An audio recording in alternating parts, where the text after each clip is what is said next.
Présidente chère Annick, alors à mon tour de vous remercier pour l'ensemble de votre présentation et pour les chiffres à la fois exhaustifs mais également précis que vous nous avez livrés.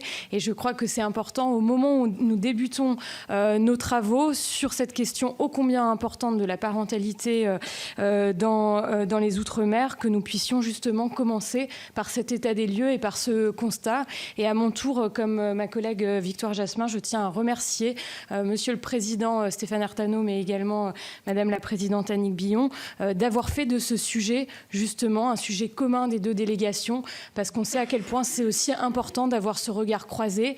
Et pour des personnes qui, j'avoue comme moi, ne sont pas forcément toujours au fait d'une actualité précise en fait dans les dom-toms, et bien je pense que justement pouvoir se plonger et avoir ce regard-là, c'est aussi un élément extrêmement important.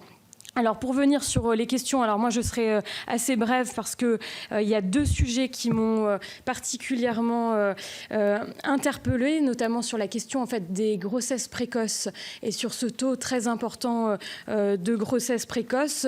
Comment l'expliquez-vous, si vous pouvez l'expliquer, d'autant plus que si je vois bien dans dans les présentations que vous nous avez faites, on assiste d'une part à un phénomène de scolarisation évidemment plus courte, notamment pour les mères de famille, couplée à un autre phénomène qui est celle d'une offre d'accueil d'enfants qui est peut-être moindre, ou en tout cas vous pointez des différences avec la métropole, d'où ma question, quelles sont ces différences par rapport à l'offre d'accueil des jeunes enfants? Et est-ce que, justement, ce phénomène est couplé? On a une scolarisation plus courte des jeunes filles parce qu'on a des offres d'accueil qui sont peut-être moindres et qui fait que, du coup, elles restent à la maison pour pouvoir élever les enfants, puisque derrière cette question, ce qui est sous-jacent aussi, c'est la situation économique de ces jeunes femmes. Est-ce qu'elles peuvent, justement, à un moment, retrouver le chemin, soit des études, puisqu'on voit bien que le taux de grossesse avant 20 ans, donc de manière très jeune, est important. Donc, est-ce qu'elle retrouve la voie des études ou en tout cas une possibilité d'insertion dans la vie professionnelle? Et donc, merci également pour vos propositions, puisqu'on voit bien en fait que vous proposez notamment un développement du programme d'accompagnement à la parentalité. Est-ce que vous avez des pistes plus précises justement par rapport à cet accompagnement à la parentalité, notamment par rapport à cette question de la prévention des grossesses précoces?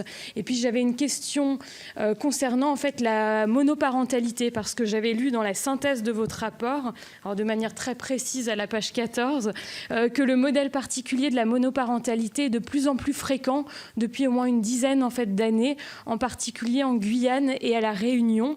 Et donc je voulais juste savoir si un changement s'était opéré il y a 10 ans, enfin comment vous expliquez que depuis 10 ans maintenant ce phénomène en fait s'est accentué et se développe. Je vous remercie. Alors, une fois qu'on a passé les questions des rapporteurs, je vais donner la parole à deux collègues qui sont en présentiel. Et donc, tout d'abord, la sénatrice qui représente la Guyane ce matin. Donc, à vous, chers collègues. Merci, Présidente. Messieurs, dames, merci beaucoup pour votre présentation. Alors, j'ai une question, juste une question, mais je vais quand même vous dire qu'en ce moment, en Guyane, il y a un sujet important.